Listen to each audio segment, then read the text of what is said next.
ओम नमो नारायणाय नमः। फाल्गुन मास की शुक्ल पक्ष की एकादशी को आमल की एकादशी, आंवला एकादशी या रंग भरी एकादशी कहते हैं। आमल की यानी आंवला को शास्त्रों में श्रेष्ठ स्थान प्राप्त है। विष्णु जी ने जब सृष्टि की रचना के लिए ब्रह्मा को जन्म दिया था, उसी समय उन्होंने आंवले के वृक्ष को जन्म दिया। आंवले को भगवान विष्णु ने आदि वृक्ष के रूप में प्रतिष्ठित किया है। इसके हर अंग में ईश्वर का स्थान माना गया है। आमल की एकादशी व्रत के पहले दिन व्रती को दशमी की रात्रि में एकादशी व्रत के साथ भगवान विष्णु का ध्यान करते हुए सोना चाहिए तथा आमल की एकादशी के दिन सुबह स्नान करके भगवान विष्णु की प्रतिमा के समक्ष हाथ में तिल, कुश, मुद्रा तथा जल लेकर संकल्प करें कि मैं भगवान विष्णु की प्रसन्नता एवं मोक्ष की कामना से आमल की एकादशी का व्रत रखता हूँ। मेरा यह व्रत सफलता पूर्वक पूर्ण हो, इसके लिए श्री हरि मुझे अपनी शरण में रखें। इसके बाद भगवान नारायण की षोडश उपचार पूजा करें। भगवान की पूजा के बाद पूजन सामग्री लेकर आंवले के वृक्ष की पूजा करें। सबसे पहले वृक्ष के चारों ओर की भूमि को साफ करें और उसे गाय के गोबर से पवित्र करें। पेड़ की जड़ में एक वेदी बनाकर उस पर कलश स्थापित करें। इस कलश में देवताओं, तीर्थों एवं सागर को आमंत्रित करें। कलश में सुगंधी और पंच रत्न रखें। इसके ऊपर पंच पल्लव रखें, फिर दीप जलाकर रखें। कलश पर श्रीखंड, चंदन का लेप करें और उन्हें वस्त्र पहनाएं। अंत में कलश के ऊपर श्री विष्णु के छठे अवतार परशुराम जी की स्वर्ण मूर्ति स्थापित करें और विधिवत रूप से परशुराम जी की पूजा करें। रात्रि में भागवत कथा व भजन कीर्तन करते हुए प्रभु का स्मरण करें और द्वादशी के दिन सुबह ब्राह्मण को भोजन करवाकर दक्षिणा दें। साथ ही परशुराम जी की मूर्ति सहित कलश ब्राह्मण को भेंट करें। इन क्रियाओं के बाद व्रत पारण करके अन्न जल ग्रहण करें। भगवान श्री विष्णु ने कहा है, जो प्राणी स्वर्ग और मोक्ष की प्राप्ति की कामना रखते हैं, उनके लिए फाल्गुन शुक्ल पक्ष में जो पुष्य नक्षत्र में एकादशी आती है, उस एकादशी का व्रत अत्यंत श्रेष्ठ है। इस एकादशी को आमल की एकादशी के नाम से जाना जाता है। आइए अब सुनते हैं आमल की एकादशी की व्रत कथा और आरती। जगत के पालनकर्ता भगवान श्री विष्णु जी की विशेष कृपा से सृष्टि के आरंभ में ही आंवले के वृक्ष की उत्पत्ति हुई थी। श्री विष्णु जी की नाभि से ब्रह्मा जी की उत्पत्ति हुई थी। एक बार ब्रह्मा जी के मन में स्वयं के बारे में जानने की जिज्ञासा पैदा हुई कि वो कौन है, उनका जन्म कब और कैसे हुआ।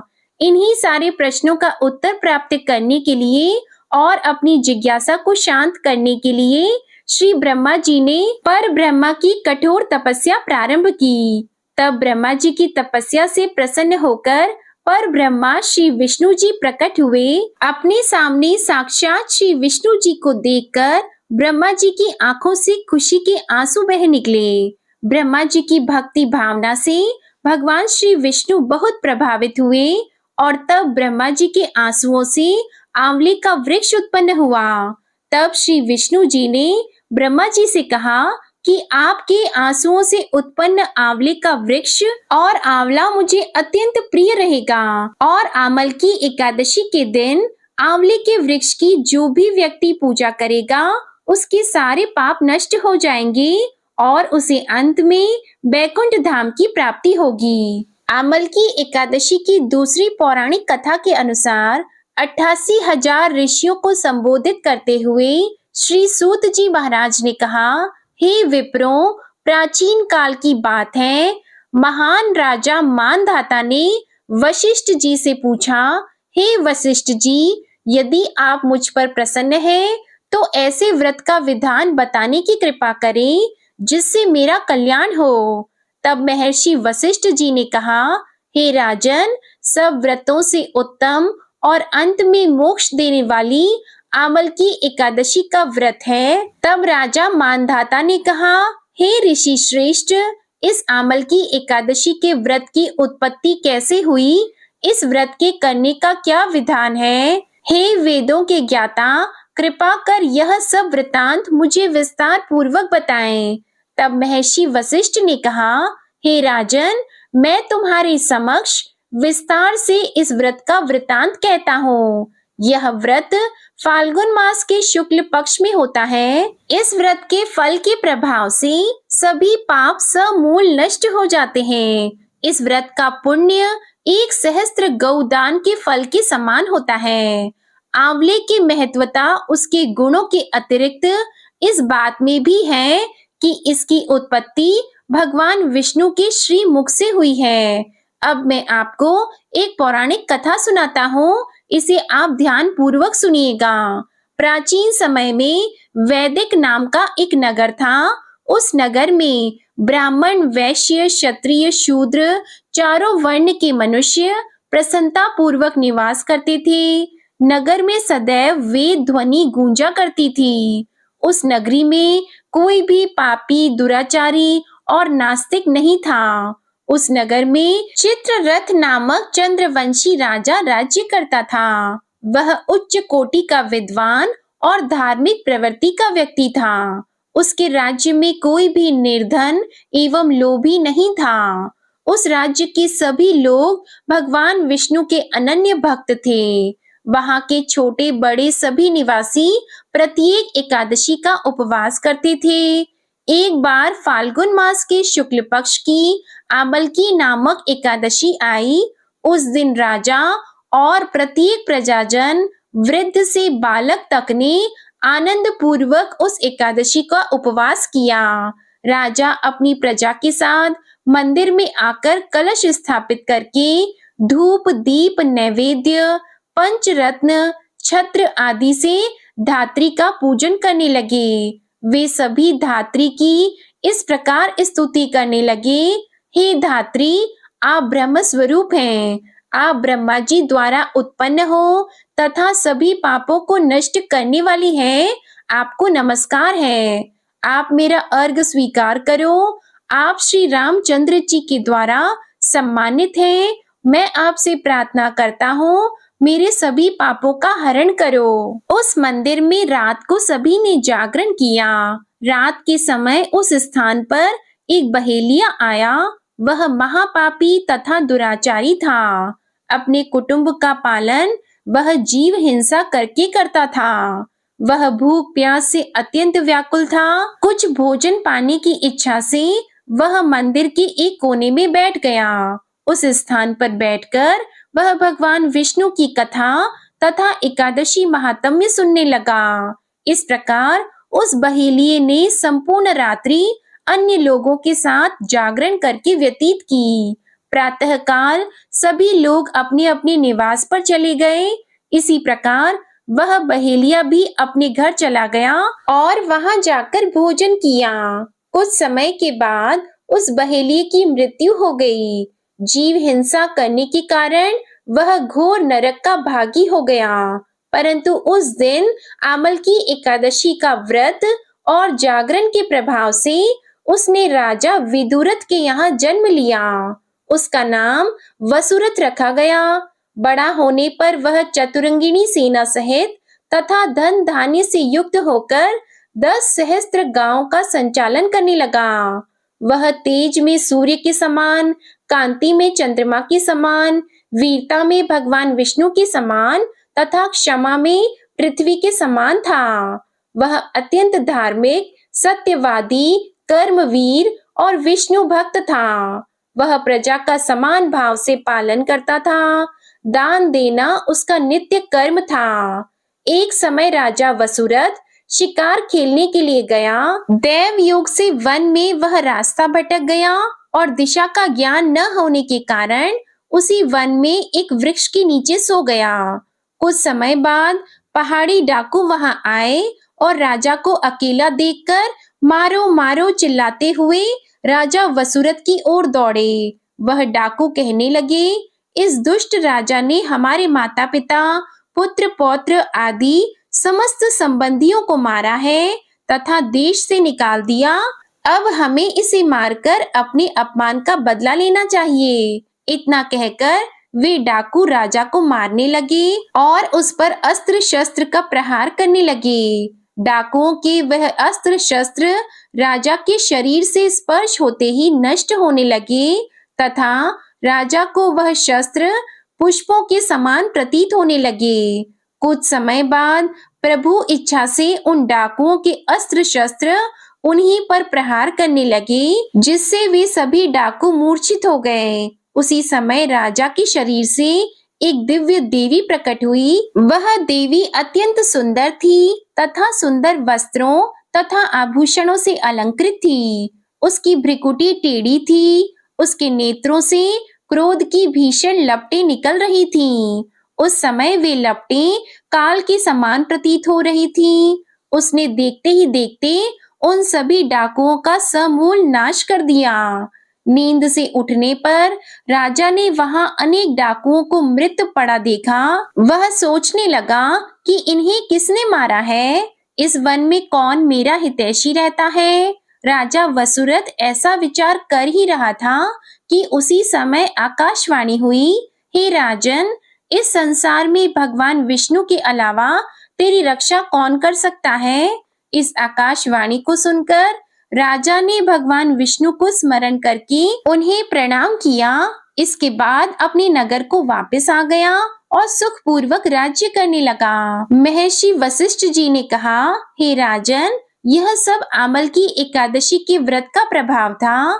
जो मनुष्य एक भी आमल की एकादशी का व्रत करता है वह प्रत्येक कार्य में सफल होता है और अंत में वैकुंठ धाम को पाता है, क्योंकि भगवान श्री हरि की शक्ति हमारे सभी कष्टों को हरती है। यह मनुष्य की ही नहीं अपितु देवताओं की रक्षा में भी पूर्णतया समर्थ है।